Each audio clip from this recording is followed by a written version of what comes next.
Satu pertanyaan dijawab. Satu pertanyaan. Sekarang saya tanya gini. Kalau kamu tanya terus gimana? Kan menang-menangan kamu. Belum selesai. Kan sudah satu pertanyaan dijawab Sana Uni. Sekarang gantian Uni Rifa. Nah sekarang saya mau serving boleh nggak? Jawabannya ngawur. Jawabannya ngawur. Saya anu dulu ya di live saya ya. Assalamualaikum warahmatullahi wabarakatuh. Ikhwani fisabilillah. Kali ini saya sedang diinterogasi tentang biblos dengan Al-Quran. Ada yang mau belajar sama saya namanya Mawar Saron.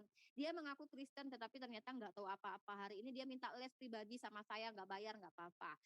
Dia mau mempelajari tentang apa itu Al-Quran dan apa itu biblos. Nah nggak apa-apa dong saya belajar, kan saya baik gitu ya. Nggak perlu punya Roh Kudus untuk menjadi baik. Saya nggak pernah ngaku punya Roh Kudus tapi berusaha untuk baik nih. Saya ajarin dia. Oke Mawar Saron, tadi kamu bertanya Al-Quran dengan biblos. Saya mau tanya sebagai, saya juga katakan ya, Al-Quran itu adalah bacaan yang kami bacakan, yang kami percaya sebagai kalamullah. Kalamullah adalah kehendak Allah yang berkalam, berkata-kata, menghasilkan kalam, menghasilkan perkataan. Oh, kecil suaranya ya? Oh, sorry, kecil suaranya. Oh, teman-teman yang di like komen, mohon maaf ya, suaranya kecil, saya besarkan ya. Bentar. Nah, jadi Loh. Bentar ya.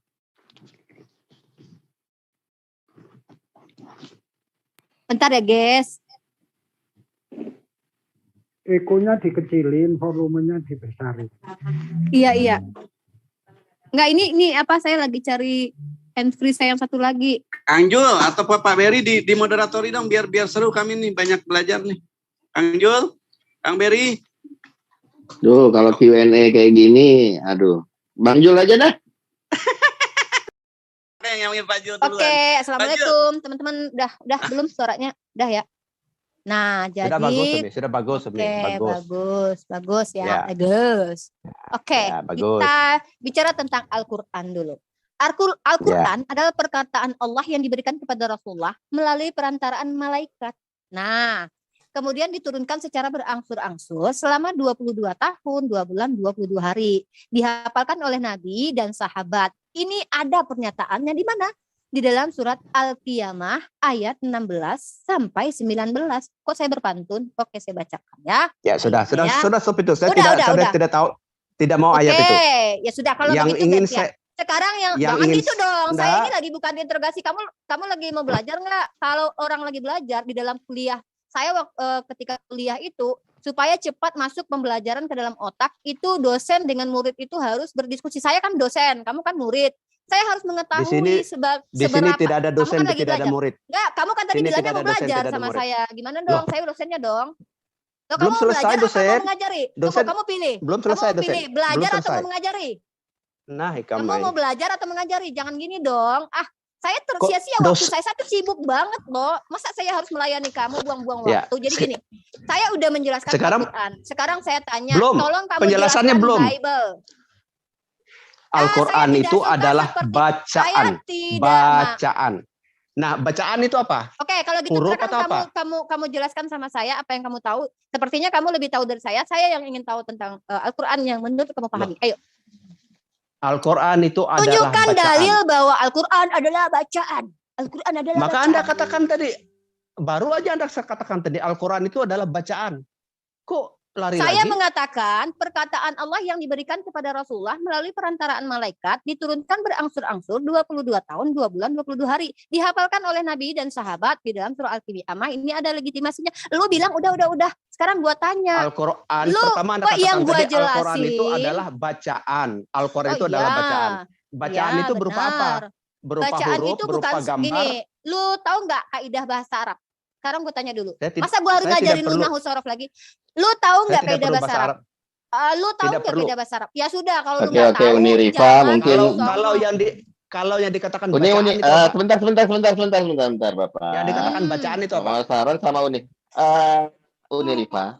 Coba kita dengerin dulu hujahnya si Mawar Saron ini, Uni Rifa ya. Kayaknya dari tadi dia nanya mulu, nggak ada hujahnya. Enggak, iya.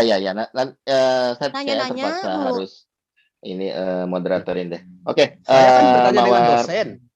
Baik, teman-teman, izin sebelum Pak Beri berkata, izin teman-teman, Uni Rifa, Pak Saron, kita untuk menciptakan keilmuan yang akan kami terima, Silakan kita ikutin moderator yang kita insya Allah sepakati ya. Pak Oh Beri iya, akan Bang Beri ya, Bang Beri ya Silakan, moderatornya. Bang Beri, silakan dilanjut. Saya sama Mbak Ripa aja nggak usah pakai moderator, kan enak kan? Enggak, kamu nggak Langsung bisa aja. diskusi, harus dimoderaturi. Soalnya kamu tuh nggak ngerti apa-apa. Kita Saya tidak lihat perlu tadi. kita tidak perlu berdiskusi. Saya mau memahami, mendalami tentang Al-Quran, kebenaran Aduh, Al-Quran, waktu saya nggak mau kebenarannya buang-buang Muhammad. ngajarin kamu, tapi kamu sendiri nggak paham tentang kitabmu, gitu loh. Bukan, Kamu nggak ngerti nggak usah. apa-apa dari kitabmu. Anda Biblus sudah Anda hafal. Anda Biblus sudah Yang Anda bilang hafal, sudah saya mengerti. hafal Biblos siapa? Tunggu, yang bilang saya hafal Anda kan Biblos siapa? tahu Matius 5 tadi kan tentang puasa. Anda sudah Tahu hafal. dengan hafal beda, artinya sama. Tahu dengan hafal artinya sama. Kamu bisa belajar, kamu bisa bahasa Indonesia nggak? Ya jelas, Kamu, tahu masa dan saya hafal berbeda. saya harus ngajarin kamu bahasa Indonesia lagi, ngajarin kamu bahasa Arab lagi. Banyak sekali tugas saya. Cukup saya hari ini mengajarkan perbandingan antara Biblos dengan Al-Quran. Tolong kamu harus tunjukkan seberapa jauh pemahamanmu tentang kitabmu dulu, gitu loh. Kamu tahu apa tentang kitabmu? Belum apa yang disebut dengan firman Al-Quran Tuhan? itu adalah bacaan. Yuk, bacaan itu apa tadi? Belum selesai. Oke, Al-Quran itu adalah bacaan. Bacaan itu berupa apa? Huruf, gambar, atau apalah. Sekarang gini, yang kamu tahu bacaan dalam bahasa Arab apa? Itu dulu. Kamu tahu apa tentang bahasa Arab? Yang saya tahu bacaan itu berarti ada yang tertulis. Itu yang akan dibaca. Oh iya, terus namanya bacaan. apa? Bacaan kan yang bacaan yang ini bacaan yang Oke, diam dulu. Gua jelasin. Diam dulu, gua jelasin ya. Al-Qur'an itu berasal dari kata qira'a, yaqra'u. Membacakan, melafalkan, mengucapkan, menyuarakan sesuatu dalam satu kesatuan tanpa sela, tanpa terputus. Menyatakan, menyampaikan sesuatu, mengumpulkan sesuatu, itu termasuk di dalam makna definisi bacaan, bukan bacaan, qira'a itu. Lu pakai bahasa Indonesia kan bacaan. Di dalam Al-Quran itu tidak ada kata bacaan. Bacaan itu bahasa Indonesia. Kenapa dipadankan dengan bacaan? Karena biar umat Islam yang ada di Indonesia ini ngerti. Tapi bahasa Indonesia dengan bahasa Arab punya berbeda gramatikalnya, kaidahnya berbeda, tidak bisa dipaksakan sama. Sekarang kembali saya tanya, apakah yang dimaksud firman Tuhan? Saya tanya sama kamu. Kok bacaan dengan itu berbeda? Kenapa sih? Bacaan dengan itu berbeda. Bacaan itu bahasa apa sih? Ya ampun, ini bacaan apa sih? Bahasa apa sih? Bacaan bahasa apa? Anda ini selalu mempergunakan bacaan bahasa apa? Bacaan itu bahasa Indonesia. Ya sudah, Al-Quran bahasa Indonesia atau bahasa Arab? Nah, Hikamai. Lari ke bahasa Arab. Anda tahu aja saya. Anda tahu aja saya tidak tahu. Masa Al-Quran Anda tahu aja saya tidak tahu bahasa Arab. Anda tahu aja saya tidak bisa bahasa Arab. Saya tidak kamu untuk bisa bahasa Arab.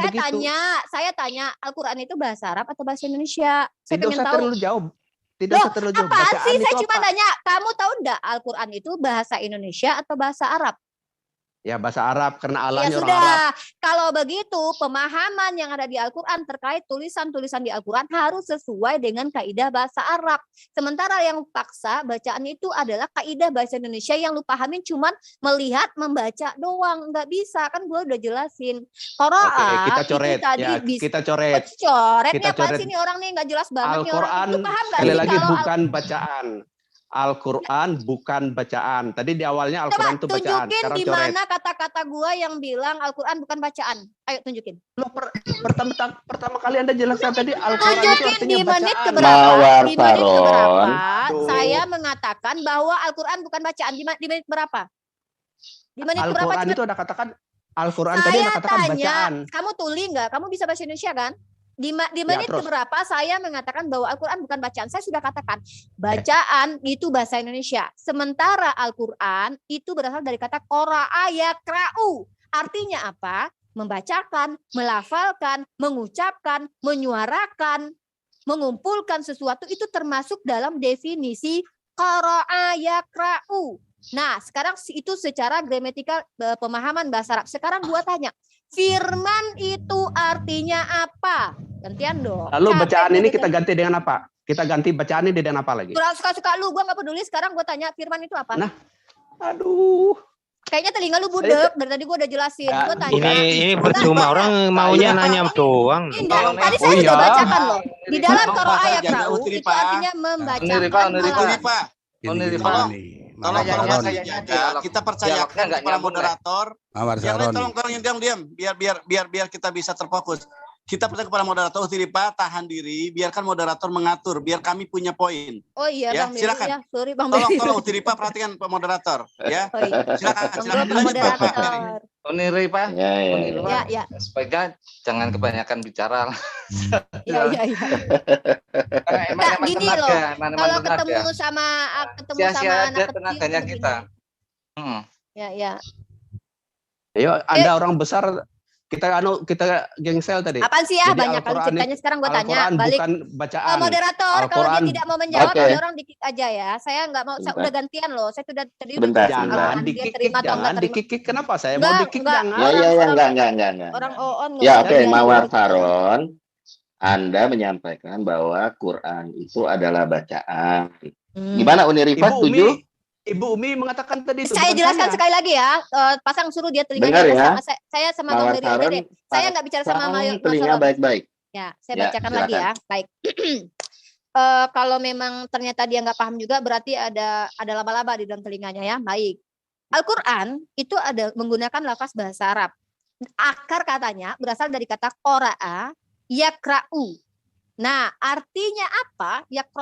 Qara'a yakra'u ini, Al-Quran ini artinya apakah? Nah, artinya adalah satu, membacakan, melafalkan, mengucapkan, bacaan, menyuarakan sesuatu yang dibaca dalam satu kesatuan yang dilafazkan, yang dikeluarkan. Yang kalau yang ditulis itu adalah kitab Al-Quran, kalau yang dilafazkan itu adalah kalimat Al-Quran. Nah, itu. Oke. Itu definisi di dalam Al-Quran. Kenapa harus banyak definisi? Karena di dalam bahasa Arab dikenal istilah lafaz mustarak. Satu lafaz bermakna banyak. Apakah di Indonesia ada hal seperti ini? Ada. Contoh kata madu. Kata madu itu diartikan sebagai sesuatu yang keluar dari ekornya lebah. Tapi ada satu lagi kata madu digunakan untuk definisi lain, yaitu apa? Istri kedua, madu seseorang. Artinya madu ini memiliki satu lafaz banyak makna. Di dalam bahasa Ibrani juga ada hal serupa. Sementara di dalam bahasa Arab ini disebut dengan istilah lafaz mustarak. Ini hal yang biasa dalam bahasa Semitik. Nah, mungkin kalau ketinggian nggak apa-apa. Bang Beri, tolong ditanyain ke orang ini apa definisi firman Tuhan menurut iman dia. Makasih. Ya, mungkin sebelum ke sana, gimana Mawar Saron sudah bisa menangkap penjelasan Unirifa yang sangat lengkap tadi terkait dengan Quran. Pertanyaan dari Mawar Saron, Quran itu bacaan. Jadi dari Unirifa udah menyampaikan selain bacaan ada arti lain dari Al-Quran seperti yang dijelaskan, seperti menyuarakan, juga tadi ada kata-kata mengumpulkan, di mana ini semua itu nanti pemilihannya akan tergantung dengan konteks pada saat ayat itu diturunkan. Mungkin seperti itu sih yang saya tangkap dari Unirifa. Gimana dari Mbak Mawar Saron? Jadi Al-Quran itu mana yang kita pakai? Membacakan, melafalkan, atau menyuarakan? Apa ada 5 tadi? Yang mana? Semuanya. Semuanya. Semuanya. Ya. Oke. Berarti Al-Quran itu adalah membacakan, Al-Quran itu adalah melafalkan, Al-Quran itu adalah menyuarakan, dan sebagainya. Oke. Berarti banyak pengertian. Ibu Rifa jangan mengklaim satu tadi ya. Hanya Al-Quran itu bacaan, di stop itu ya. Jadi tergantung saya aja nanti mau saya membacakan, mau saya melafalkan ya. Jadi bukan bacaan tok itu. Oke, sudah Bang Mawar Saron sudah terima ya tadi penjelasannya. Nah sekarang ya, jadi bukan membacakan, bukan bacaan. Iya, sekarang jelas. Bang Mawar Saron menjawab pertanyaan dari Unirifa gitu. Nanti setelah Bang Saron menjawab pertanyaan Unirifa, Bang Saron boleh nanya lagi tadi, gitu. Oke, saya tidak mau kalau menanyakan tentang kalau tidak mau. Saya tidak mau. Kalau tidak saya mau, ingin nggak usah diskusi aja lah Bang Mawar Saronnya. Aduh, saya sama Miripa kan orang pintar. Dia berantem. Susah amat nih orang diajak ngobrol malah nggak mau ngajaknya. Bukan, saya bukan tidak mau ngajak, bukan. Saya ingin belajar dari Ibu Ripa ini. Iya, Bu Rifa itu ngajarin selain menjelaskan juga dia mempertanyakan gitu. Nggak level sama kamu, Saron. Ilmunya Rifa itu nggak level sama kamu, sama kita aja. Iya, Ibu Rifa kan tinggi ilmunya, maka dia mengajar aku, mendakwah aku. Ya, sekarang aku tanya, firman artinya apa? Silakan dijawab, Bang Mawar Saron. Itu nggak ada kaitannya dengan Bibel kamu loh. Firman artinya apa? Kalau menurut Kristen berbeda dengan pengertian dari Islam firman. Jadi Ya, Jawab apa? aja Bang Nggak Mawar. nggak jelasin. mau. Nah, sudah. Tidak mau saya Kalau jelaskan. lu mau Jadi nanya berbeda. aja, lu Kamu masih malu Islam ya? dulu, Enggak, kayaknya syahadat dia dulu lah. malu. Enggak dia malu ini. Kayaknya dia malu menjelaskan kekristenan. Mungkin karena dia tahu kalau Bukan. setiap Kristen menjelaskan kekristenan itu selalu blunder dengan kita umat Islam. Bukan. Karena kita lebih Anda sudah paham. mengerti.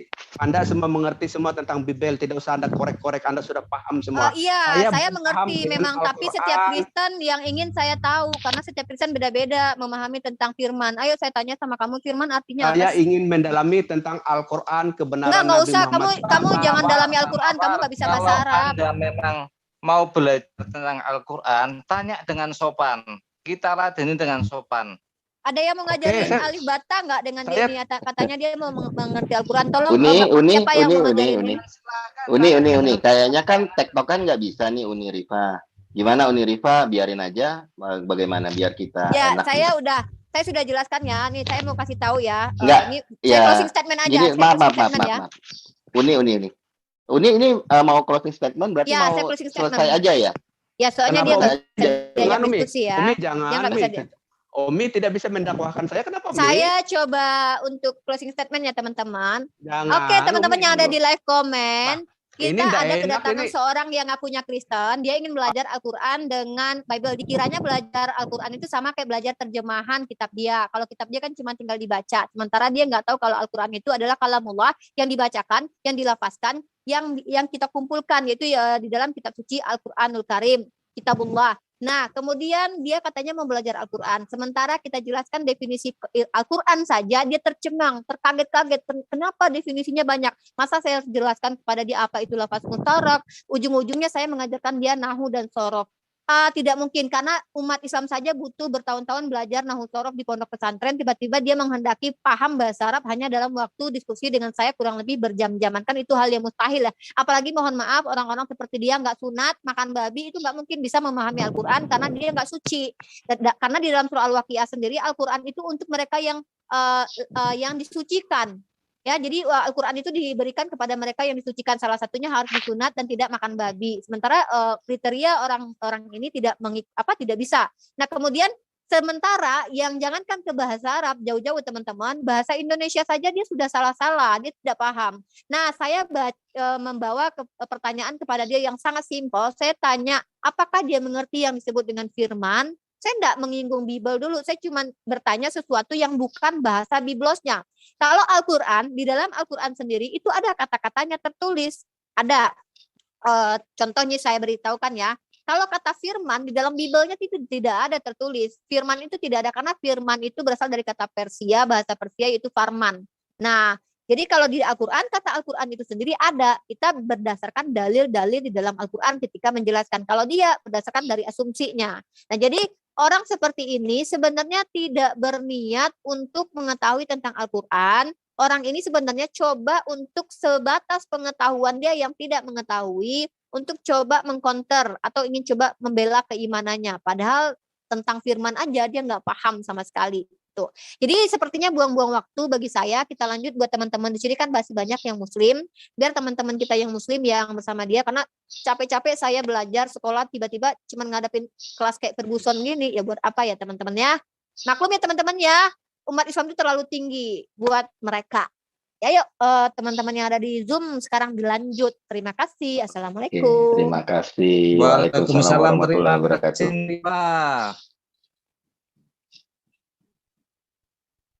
Ayo, mungkin dari Mawar Saron masih ada nggak orangnya? Masih Kak. Masih ada tuh, masih ada. Ada Pak Tobat juga mungkin nanti biar berdua mereka bisa saling bahu Mawar Saron masih mau belajar. Mawar Saron masih mau belajar. Kayak ayam dia nggak lagi jadi mawar. Ini yang datang ayam sayur ini. Kalau Pak Saron mau belajar, silahkan dengan baik-baik kita terima. Begitu kan enak.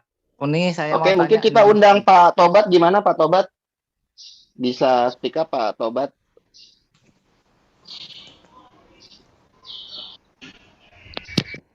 Atau kalau enggak saya Tobat, kajian selamat. nih.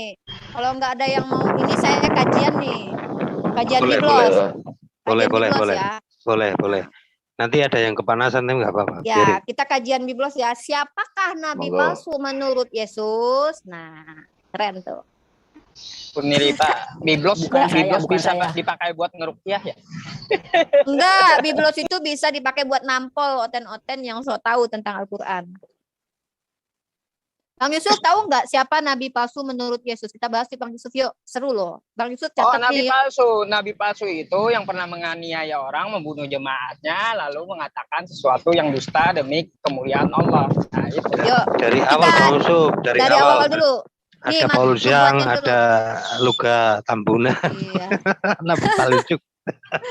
Bang Yusuf, nubuatannya dulu dibacakan. Kita sedang membahas siapakah nabi palsu menurut nubuatan kitab PL dan perkataan Yesus. Kita bahas tentang nubuatannya dulu nih. Bang Yusuf, ada nggak nubuatannya bahwa nabi palsu itu seperti ini begitu? Ada keturunan Benyamin. Sebenarnya ada sih, cuma saya lagi di jalan, ini lagi nyetir. Oh, ya udah. Kalau gitu saya aja ya. Umi, kita doa belum selesai. Itu aja, Umi, kita doa aja belum selesai. ulangan 1820 Ya, nih. benar-benar. Nah, Umi, kita doa belum selesai. kita baca ulangan 1820 ya, baik. Jadi kita baca Orang Islam membahas ulangan Bibel, ada apa? 1820. Kita Ada baca apa? ya. Orang Islam membahas Bibel ada Nah, apa? di dalam ulangan 1820 yang pertama, tetapi seorang nabi yang terlalu berani untuk mengucapkan demi namaku perkataan yang tidak kuperintahkan untuk dikatakan olehnya, atau yang berkata demi nama Allah lain, nabi itu harus Nabi mati. itu harus dead. Mati ya. Yang pertama definisi di dalam kitab ulangan 1820 ini, dia seorang nabi ya, dia ngaku nabi. Nah, yang kedua, dia terlalu berani mengatakan sesuatu yang tidak difirmankan Tuhan kepadanya. Dua poin. Yang poin ketiga, dia berkata demi nama Allah lain. Nama Allah artinya adalah Allah yang tidak ada di dalam PL. Nama Tuhan yang tidak ada di dalam PL. Kemudian nabi itu harus mati. Kita bicara Al-Quran, bukan Mari Alkitab. kita lihat 4 Kita poin bicara siapakah Bibel, bukan yang memenuhi nubuatan ini. Yang pertama seorang nabi. Ternyata ada beberapa orang nabi, teman-teman, guys ya. Kita lihat di dalam Kisah Para Rasul pasal ke-13 ayat ke-1. Kita baca ya teman-teman ya, yang ada di live komen. Mari kita lihat siapakah yang memenuhi nubuatan nabi palsu menurut kitab ulangan 1820. Ini belum kata Yesus loh ya. Nanti kita ke kata Yesus. Pada waktu itu dalam jemaat di Antioquia ada beberapa nabi. Nah, berarti ada beberapa nabi. Berarti bukan satu orang aja, ada beberapa nabi dan pengajar. Yaitu Barnabas dan Simeon yang disebut Niger, dan Lukius orang Kirene, dan Menahem yang diasuh bersama dengan Raja wilayah Herodes, dan Saulus. Ya, ternyata di situ Saulus adalah seorang nabi dan pengajar. Nah, lalu apa selanjutnya? Dia berani mengatakan sesuatu yang tidak diperintahkan Tuhan kepada orang lain. Apakah Paulus pernah berkata-kata dari dirinya sendiri? Atau apakah Paulus pernah berkata sesuatu yang tidak pernah diajarkan Tuhan kepadanya? Baik, saya akan bacakan di dalam 2 Korintus pasal 11 ayat ke-17-18. Apa yang aku katakan, aku mengatakannya bukan sebagai seorang yang berkata menurut firman Tuhan. Wah, bahaya nih. Dia sendiri sudah mengakui bahwa dia mengatakan sesuatu yang tidak difirmankan oleh Tuhan. Melainkan sebagai seorang bodoh yang berkeyakinan.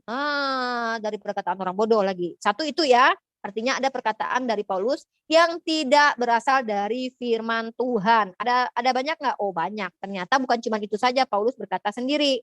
Nah, saya katakan lagi, Paulus juga mengajarkan hukum-hukum tanpa firman Tuhan. Di dalam 1 Korintus pasal ke-7 ayat 25 sampai ke-26. Sekarang tentang para gadis, untuk mereka aku tidak mendapat perintah dari Tuhan. Artinya dia nggak dapat mandat dari Tuhan. Dia nggak dapat firman Tuhan nih. Tapi aku memberikan pendapatku sebagai seorang yang dapat dipercaya karena rahmat yang diterimanya dari Allah. Dia mengaku sendiri kalau dia itu punya rahmat dari Tuhan. Tapi dia nggak dapat firman dari Tuhan. Tapi dia adalah nabi. Di dalam Kisah Para Rasul 13 ayat 1. Ini lucu. Aku berpendapat bahwa mengingat waktu darurat sekarang adalah baik bagi manusia untuk tetap dalam keadaannya. Ini pendapat dia loh. Lalu apa kata ulangan pas 18 ayat ke-20 tadi tentang orang ini? Nah, maka orang itu juga mengatasnamakan Tuhan lain. kita tahu ya bahwa Yesus ini tidak pernah menjadi Tuhan di dalam PL. Yesus ini baru muncul di zaman Herodes dan dia Tuhan bagi teman-teman kita Kristen. Dan ini adalah kepercayaan teman-teman kita Kristen. Sah Yesus itu bukan nama Tuhan di dalam PL. Ya, berarti itu termasuk nama Allah lain. Lalu nabi itu harus mati. Ini yang menarik ya, saya ceritakan.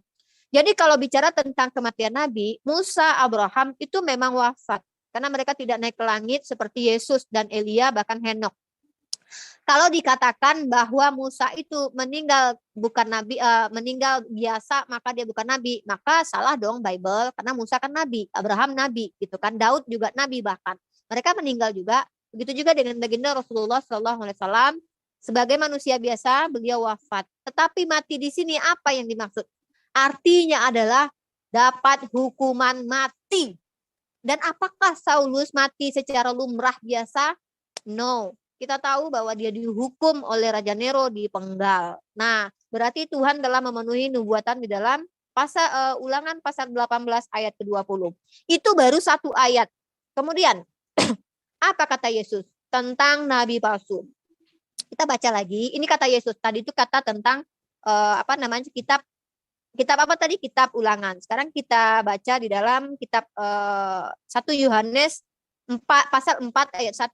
Saudara-saudaraku yang kekasih, janganlah percaya akan setiap roh, tetapi ujilah roh-roh itu, apakah mereka berasal dari Allah, sebab banyak nabi-nabi palsu yang telah muncul. Ya, ingat ya bahasa Yesus, yang telah muncul. Kalau Nabi Muhammad ini tidak memenuhi kriteria, kenapa Nabi Muhammad itu belum muncul pada waktu itu? Tapi kata Yesus di dalam 1 Yohanes pasal ke-4 ayat 1, nabi itu telah muncul dan pergi ke seluruh dunia. Siapakah yang pergi ke seluruh dunia dan mengajarkan sesuatu yang tidak diajarkan Yesus? Jawab sendiri teman-teman ya. Nah, kemudian apalagi kata Yesus tentang nabi palsu ini? Nabi palsu di dalam Matius 7 bukan Matius 7 ya. Kita baca lagi. Matius pasal ke-7 ayat ke-15. Waspadalah terhadap nabi-nabi palsu yang datang kepadamu dengan menyamar seperti domba, tapi sesungguhnya mereka adalah serigala yang buas. Kita pahami dulu apa arti menyamar. Menyamar ini dilakukan oleh seseorang yang bukan aslinya seperti itu. Contoh, saya menyamar menjadi orang Jawa, berarti saya bukan orang Jawa aslinya. Maka saya menyamar. Nah, ada orang awalnya jahat, tiba-tiba berubah jadi baik. Apakah bisa kita curigai dia menyamar? Tentu bisa. Domba artinya di sini adalah murid Yesus, sementara serigala adalah orang-orang penyesat. Dan kita tahu, mohon maaf ini kenyataan harus diterima oleh teman-teman kita Kristen.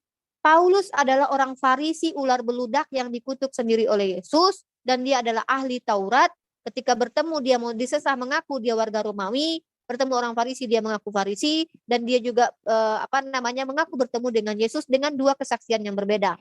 Ya, itu fakta. Bahkan Paulus sendiri mengatakan kalau dengan kebohonganku kalau oleh karena dustaku kemuliaan Tuhan melimpah, kenapa aku harus dihakimi?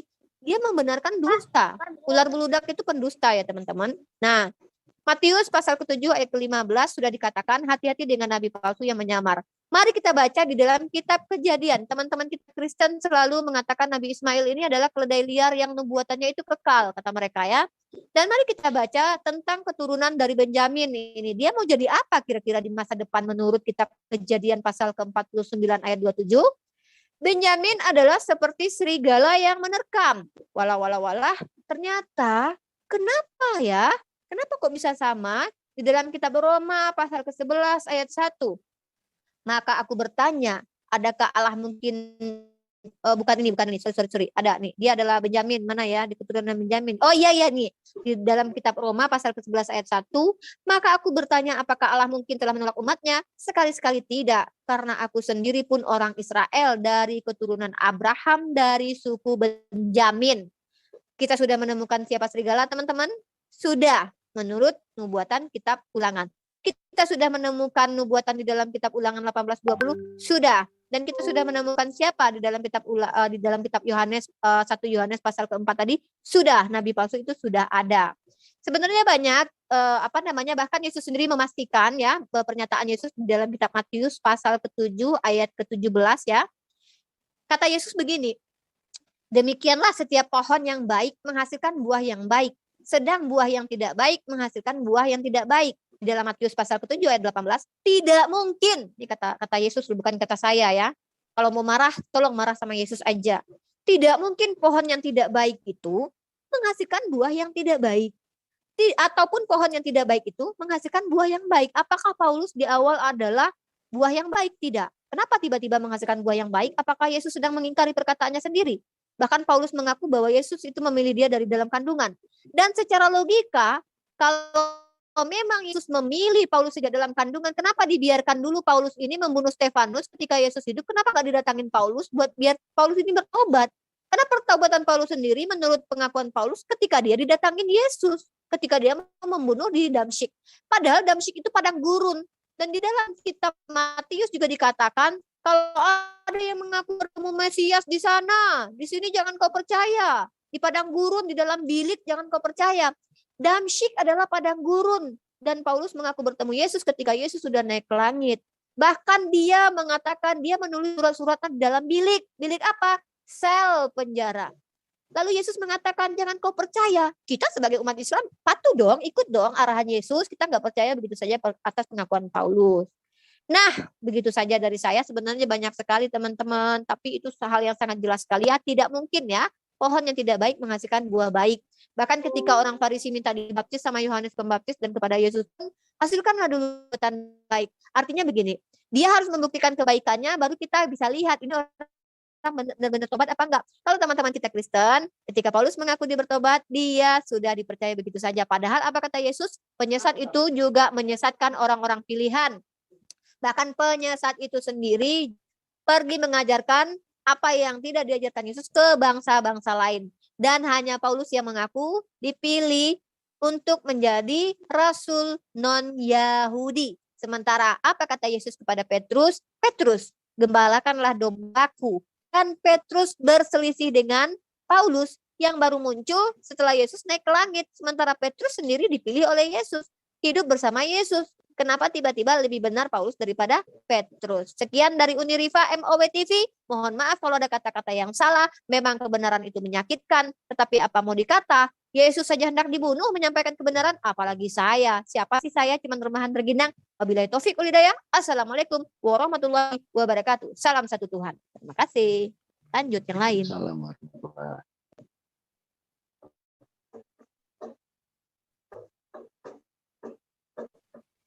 Nggak ada yang mau menanggapin. Kita belum tunggu reaksi dari Pak Tobat nih, Uniriva. Biasanya pagi. Ternyata tausiah panjang-panjang belum bergerak juga tuh Pak Tobat. Iya Pak, saking kepanjangan ya, ya Pak ya. Silakan, nah Pak Tobat, monggo Pak Tobat dikomentarin apa yang disampaikan oleh Pak Tobat. Bantah saking Pak. Silakan Pak. Kepanjangan, aku nggak bantah kok. Cuma aku bersyukur bahwa telah bertambah satu orang ahli kitab kan Pak. Ya, itu aja. Alhamdulillah Pak, alhamdulillah. Nah, ternyata bertambah satu lagi ahli kitab gitu. Itu aja. Iya iya. Jadi Pak Tobat, apa yang narasi yang saya sampaikan itu tidak bisa dibantah ya Pak ya. Mohon maaf saya harus jujur ya Pak. Betul Pak. Mungkin seperti itu juga pertanyaan saya tuh Pak Tobat. Kalau tadi diarahkan Paulus itu nabi palsu gitu maksudnya. Enggak, saya hanya membacakan nas-nas yang di dalam kitab suci Anda. Kalau memang itu tidak mengarah kepada Paulus, ya monggo. Mungkin ada yang membantu Paulus, ada dalil yang bisa membantu Paulus untuk melepaskan dia dari pemenuhan nubuatan ini mungkin Pak. Iya, iya. Memang coba Ibu cari aja kalau memang Paulus itu nabi. Ada kalau di Kisah Para Rasul pasal 13 ayat 1. Kalau dia nabi, ya kan. Tapi kalau dia nggak ada nggak disebut nabi, ada pas lah. Ada pas Kisah Para Rasul pasal 13 ayat 1 tadi Pak sudah saya bacakan Pak Tobat. Coba yang mana tuh? Yang di mana tuh? Oke, saya bacakan lagi ya Pak ya. Kisah Para Rasul. Aduh, saya kalau ngomong sama Pak Tobat tuh tenang banget, Pak Tobat baik banget deh kayak muslim Pak Tobat ini. Oke ya. Iya ya. Iyalah, saya kalau lawan emak-emak ini harus harus adem. Saya baca lagi ya Pak Tobat ya. Aduh makasih Pak Tobat, aku mengasihimu, kasih agape, EGP gitu bukan, kasih agape. Baik Pak Tobat, saya bacakan ya. Kisah Para Rasul Piro, Bu? Pada waktu itu, Ya, pada yang mana, waktu Bu? itu, Biar saya pas bisa baca Kitab Para juga. Rasul pasal ke-13 ayat pertama, Pak Tobat. Oh, iya. Iya. Bapak yang baca atau saya? Ya, saya mesti cari dulu nih gimana. Saya bacakan dulu sambil Bapak nyari boleh? Saya nggak akan pelintir kok. Saya nggak pernah selama ini pelintir, bahkan mengurangkan satu huruf pun kitab suci teman-teman Kristen ketika membacanya kok. Iya, Yakinlah tuh. Inyong, sumpah. Iya. Saya bacain aja ya. Pada waktu itu, dalam jemaat di Antioquia, ada beberapa nabi. Dan kita tahu ya, Paulus ini salah satu orang yang mengajar di Antioquia ya. Bahkan kan kata Kristen itu sendiri kan muncul di Antioquia. Paulus dengan Barnabas lah yang menjadi penggagas ada kata itu gitu. Itu dalilnya juga ada. Pada waktu itu dalam jemaat di Antioquia ada beberapa nabi dan pengajar. Di sini katanya ada beberapa nabi dan pengajar, yaitu Barnabas dan Simeon yang disebut Niger, dan Lukius orang Kirene, dan Menahem yang diasuh bersama dengan raja wilayah Herodes, dan Saulus. Artinya di sini Saulus juga adalah nabi dan pengajar. Nah, itu menurut Kisah Para Rasul pasal 13 ayat 1. Tapi ada yang lebih mengerikan lagi sebenarnya Pak daripada nabi. Saya akan bacakan sebuah dalil yang, mohon maaf kalau saya ini bukan menuduh, tapi ini memang fakta. Karena kan kita kan harus percaya sama Yesus, Pak. Oke, Iya, saya bacakan. makasih kalau Ibu juga percaya kepada Yesus. Makasih, Bu ya. Iya. Saya mencintai dia, Pak. Saya menunggu Yesus nanti turun. Barusan Ibu bilang Ibu percaya Yesus. Ya terima kasih. Percaya, Pak. Iya. Nanti saya kalau Yesus ketemu tuh ya, saya ketemu Yesus, saya yakin Yesus akan bangga terhadap saya. Engkau telah membela kehormatanku, Rifa, katanya. Jadi ya dari fitnah-fitnah. Mantap. Gini Pak, Bapak baca di Yohanes pasal 8 ayat ke-44. Ini saya baca ya. Saya baca. Yohanes pasal ke-8 ayat 44. Ini saya baca. Iblislah yang menjadi bapamu, dan kamu ingin melakukan keinginan-keinginan bapamu. Ia adalah pembunuh manusia sejak semula. Dengar. Iblislah yang menjadi bapamu dan kamu ingin melakukan keinginan-keinginan bapamu. Ia adalah pembunuh manusia sejak semula. Ya, dan tidak hidup dalam kebenaran. Nabi Muhammad SAW itu terbebas dari fitnah ini karena bahkan beliau terkenal jujur ya. Di dalam sejarah-sejarah beliau adalah orang yang jujur dan beliau itu semua kebenaran. Dan beliau menyambung silaturahmi dan itu diakui juga oleh musuh-musuhnya. Kalau memang ada literasi di luar Islam yang mengatakan Nabi Muhammad itu tidak seperti yang dikatakan oleh ahli sejarah Islam, maka monggo mari kita tunjukkan. Nah, ini berarti Nabi Muhammad terbebas dari apa yang disampaikan Yesus ini. Apabila ia berkata dusta, ia berkata atas kehendaknya sendiri. Nah, artinya si bapak ini adalah orang yang biasa berdusta. Sebab ia adalah pendusta dan bapak segala dusta. Dan Bapak tidak bisa membantah kalau Paulus ini pembunuh sejak semula. Dia adalah orang Farisi ular beludak yang digelari Yesus sebagai ular beludak. Ular beludak ini adalah orang yang suka berdusta, Pak. Lidahnya bercabang. Orang yang mengajarkan sesuatu tapi tidak melaksanakan. Itulah ahli-ahli Taurat ini. Bahkan Yesus bilang orang Farisi ini tuh pokoknya dilaknat banget sama Yesus gitu. Enggak, Padahal, ini Ibu mau jelaskan apa Bu? Ini ya, sana oke, kemari poin kan saya. jadi aku nggak bisa Ya, poinnya ini. Oke, Iya, siap. kan? Kalau Bapak udah minta baca ya? Yohanes Iya, jadi pasal 8 ayat 44 kalau ya. istilahnya gini, Baik. kalau kita minta satu ya kasih satu lah, jangan Ya, baca 9 dulu. gitu kan. Bapak sudah baca Yohanes pas ya oke saya pelan-pelan ya. Mohon maaf ya atas keterbatasan Iya. Bapak ya dan atas kelebihan saya mohon maaf. Sombong. Iya, ya nggak Ya apa-apa. ya. Sekali-sekali sombong udah bisa Bu. Nggak apa-apa, saya sering kok Pak. Saya sering kok Pak sombong Pak, nggak apa-apa. Iya, Jadi iya. Pak Yohanes Yohanes ke-8 pasal ke-4 coba Bapak pahami dulu, Bapak baca lagi berulang 3 kali, saya tungguin Bapak baca nggak apa-apa. Nggak usah. Itu Oh, kita nggak usah. saya udah banyak baca itu. Oleh. Kalau Iya, begitu Ibu saya aja lanjut yang ke baca. poin saya selanjutnya ya. Iya, yang poin aja biar nggak kemana-mana kan. Nah, jadi kita ingat kembali lagi yang pertama adalah dia adalah iblislah yang menjadi bapamu, itu kata Yesus. Nah, mari kita lihat ternyata mohon maaf ya, Paulus juga pernah Pak mengaku bapa gitu loh. Itu ada dalilnya. Bentar ya. Bentar. Kan beribu-ribu pengajarmu dalam Kristus, tapi akulah bapamu dan ikutilah aku. Itu ada dalilnya. Bentar saya ini dulu ya. Nah, jadi yang pertama di dalam 1 Korintus pasal ke-4 ayat 15. Sebab sekalipun kamu mempunyai beribu-ribu pendidik dalam Kristus, kamu tidak mempunyai banyak bapa. Nah bayangin, Kamu tuh tidak punya banyak bapak, kata Paulus. Berarti hanya bapak ada berapa? Bapaknya Yesus dan bapak mana lagi coba? Karena pendidik yang beribu-ribu itu bukan bapak, hanya sedikit bapak, kata Paulus. Karena akulah yang dalam Kristus Yesus telah menjadi bapamu oleh Injil yang kuberitakan kepadamu. Sebab itu aku menasihatkan kamu, turutilah teladanku. Wah. Ini kata Paulus. Nah, kemudian Paulus juga mengaku bahwa dia adalah orang yang bijaksana, Pak. Kalau Bapak saya mengaku kepada Bapak bahwa saya adalah malaikat, tentu harus diujikan, Pak. Jadi kalau mengaku-ngaku ini memang diuji sebenarnya. Di dalam 1 Korintus pasal ke-10 ayat 15, aku berbicara kepadamu sebagai orang-orang yang bijaksana. Pertimbangkanlah sendiri apa yang aku katakan. Kemudian di 2 Korintus pasal ke-11 ayat 17. Apa yang aku katakan, aku mengatakannya bukan sebagai seorang yang berkata menurut firman Tuhan, melainkan sebagai seorang bodoh yang berkeyakinan bahwa ia boleh bermegah, gitu loh. Iya. Jadi kalau sombong, kalau orang sombong itu, ya kan, sebenarnya dia bodoh ya, Bu ya. Enggak juga, ada sih orang sombong yang pintar kayak sombong, saya. Ternyata bodoh gitu kan. Enggak, kalau Paulus dia sombong tapi bodoh. Kalau saya sombong beda, tapi beda, pinter. Soalnya saya pinter, Pak. Iya. Nilai saya lumayan loh, Pak. Tinggi loh. Iya. Jadi kalau Paulus kan dia tuh udahlah bodoh, ngaku lagi sombong lagi. Kalau saya ini sombong tapi pinter. Saya ada kelebihan daripada Paulus. Jadi mohon maaf ya, Pak. Oke. Iya, saya maafkan. Mungkin yang Uniriva ditahan dulu. Yang jelas Tobat udah dapat ya poinnya dari Uniriva ya. Jadi Uniriva menyampaikan statement bahwa Paulus itu adalah nabi palsu, kualitasnya tidak memenuhi dengan segala argumen-argumennya yang tadi udah disampaikan. Silakan Pak Tobat menanggapi. Ya kalau kita sih, aku nggak menanggapi bahwa itu nabi palsu, Pak ya. Kenapa yang diajarkan ya itu dari Kristus saja itu kan intinya. Dan dia nggak ada dikatakan dia itu nabi palsu. Kecuali dia ada dalil yang mengatakan dia itu nabi palsu yang tertulis, ya udah aku percaya. Tapi kan nggak ada. Oke, saya jawab, boleh? Ya, silakan Uni.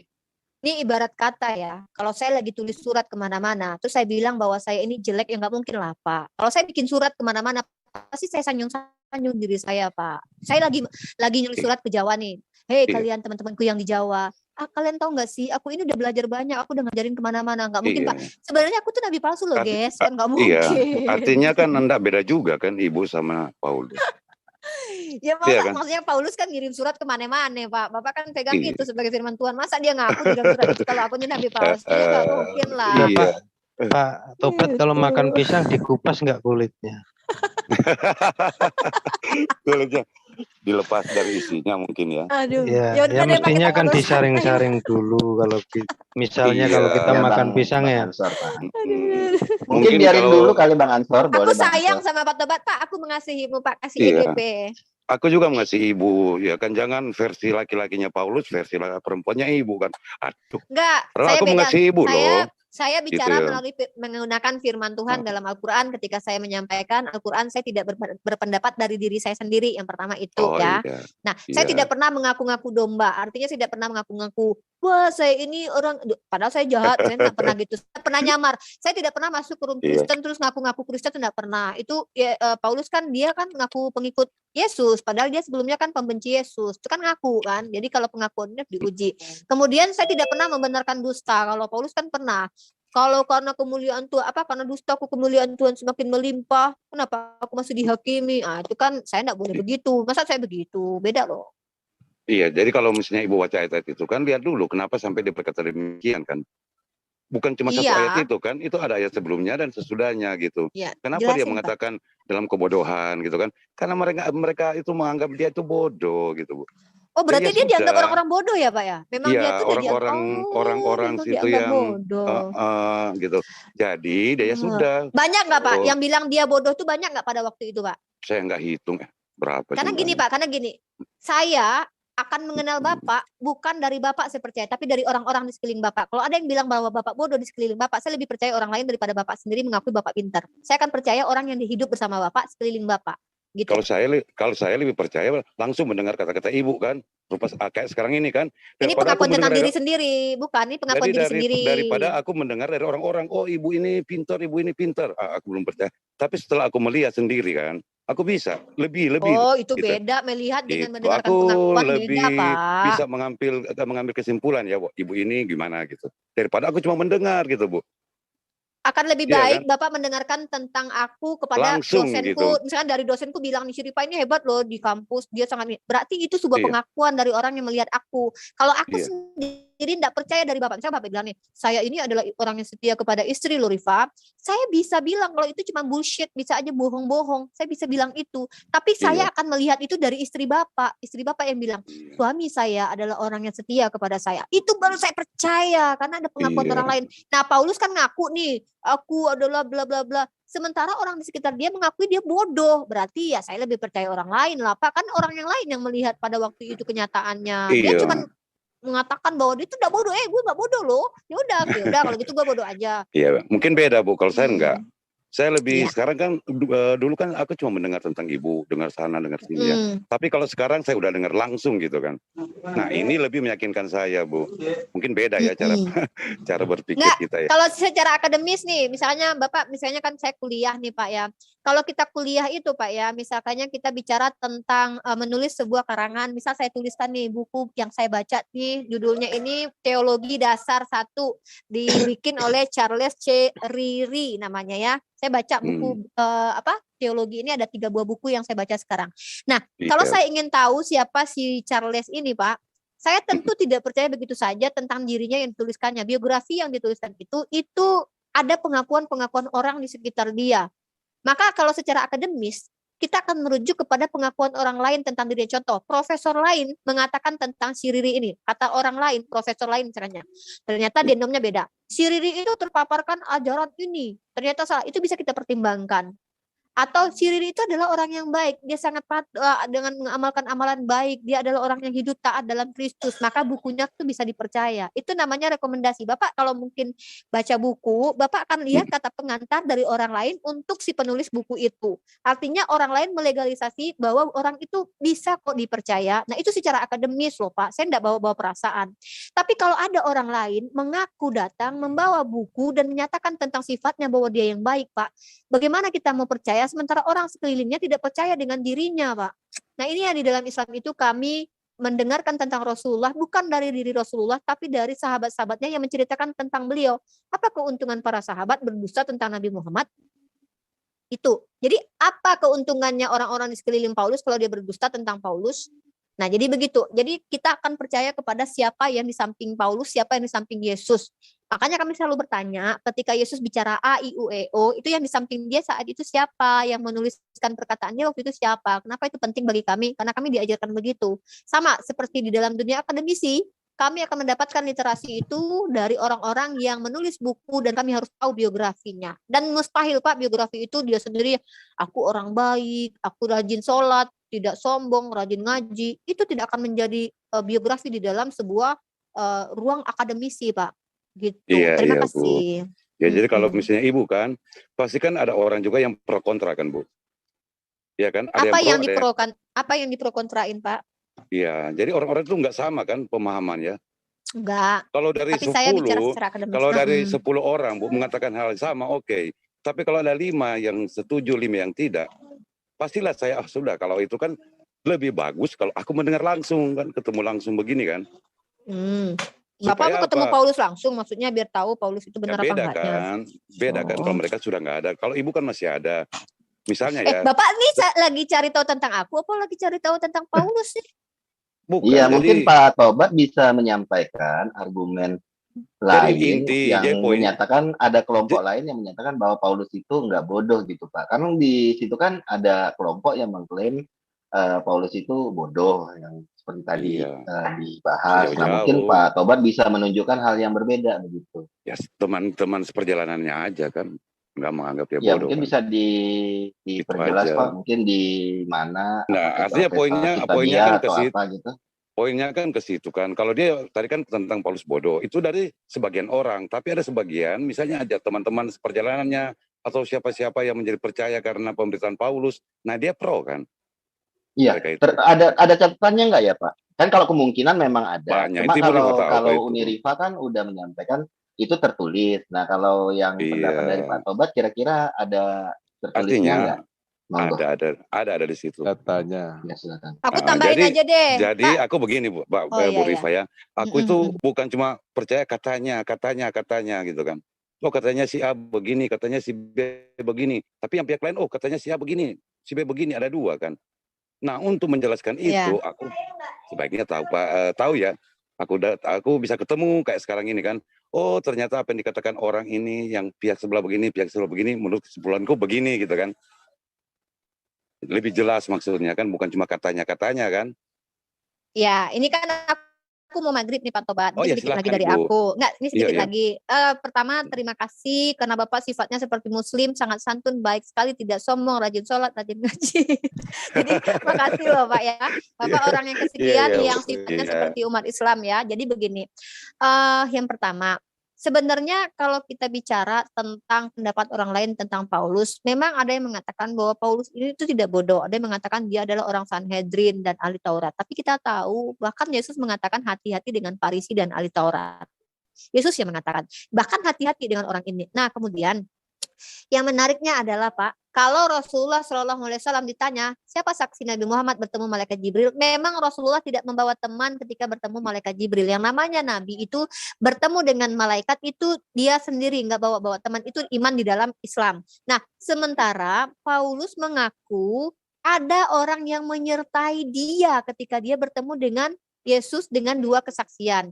Yang pertama, orang yang menyertai Paulus itu melihat cahaya tapi tidak mendengar suara. Yang yang kedua katanya malah kebalikan, mendengar suara pokoknya kebalikan deh, mendengar suara tapi tidak melihat apa-apa. Ada dua kesaksian dari Paulus padahal dia sendiri yang mengalami peristiwa itu. Nah, karena dia sudah mengaku ada yang bersama dengan dia, harusnya tidak sulit menuliskan satu nama saja orang yang bersama dengan Paulus pada waktu itu. Nah, kira-kira Bapak tahu nggak siapa yang menyertai Paulus ketika dia bertemu Yesus di Damsyik yang notabene-nya adalah padang gurun. Dan Yesus juga peringatkan hati-hati dengan orang yang mengaku bertemu Mesias di sana, bertemu Mesias di situ, bertemu Mesias di padang gurun. Yesus sudah bilang itu, hati-hati dengan ada orang seperti ini gitu. Sementara Paulus mengaku bertemu Yesus di Damsyik yang notabene-nya adalah padang gurun. Ada nggak nama satu orang yang menyertai Paulus ini Pak? Satu nama aja. Kira-kira siapa? Aduh, saya belum tahu ya, mungkin nggak ada ya Bu ya. Tidak tertulis gitu kan. Iya Pak. Tapi artinya untuk kan membuktikan kebenaran itu kan, ada itu kan Bu, bahwa dia ketemu Ananias itu ya, siapa itu. Apa yang dikatakan itu dengan apa yang dikatakan kepada Ananias itu kan. Sampai Paulus itu bisa. Nah itu bukti ya, bahwa itu bukti bahwa apa yang dikatakan kepada Paulus dan kepada Ananias itu sama. Apa yang dikatakan terjadi kan, benar kan gitu kan. Nah, itu pertanyaan saya mengenai kebenaran gitu.